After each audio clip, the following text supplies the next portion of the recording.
ही कारवाई गेवराईवरून जाऊन नेकनूर पोलीस ठाण्याच्या हद्दीमध्ये एका गोडाऊनमध्ये हे साहित्य त्यांना आढळून आलंय।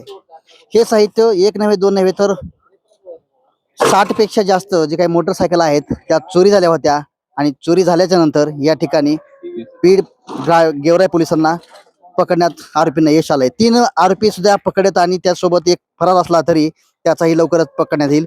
ही माझ्यासोबत एक गाडी आहे, ही गाडीची जी काही खोपडी आहे ही गेवराईमधून चोरी झाली होती। त्याचा तपास करत असताना या गाड्या सगळ्या सापडल्यात अशी त्याला माहिती समोर येते। या गाडीचे मालक या ठिकाणी आले होते। नक्कीच या ठिकाणी आपण त्यांनी संवाद साधण्याचा प्रयत्न करू।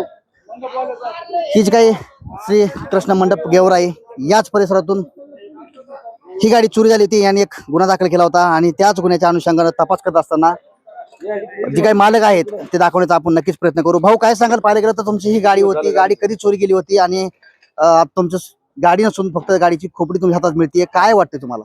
हे 3 महिने झालेली गाडी गेलेली आपली। ते रात्री साहेबांनी फोन केल्यामुळं लक्षात आलं। ते 4 वाजता फोन केला साहेबांनी।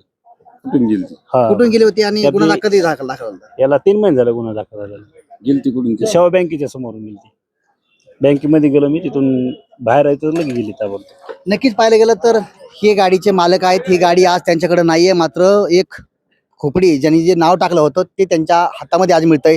मात्र एकीकडे पाहायला गेलं तर गेवराई पोलिसांना मोठं यश आलंय, कारण त्या गाडीचा तपास करत असताना एक नव्हे दोन नव्हे तर या ठिकाणी शेकडो गाड्या चोरांनी त्याची विल्हेवाट लावली आहे। विल्हेवाट लावत असताना हे मोठं कॅरेट पोलिसांना सापडलंय। माझ्यासोबत गेवराई पोलीस ठाण्याचे पोलीस निरीक्षक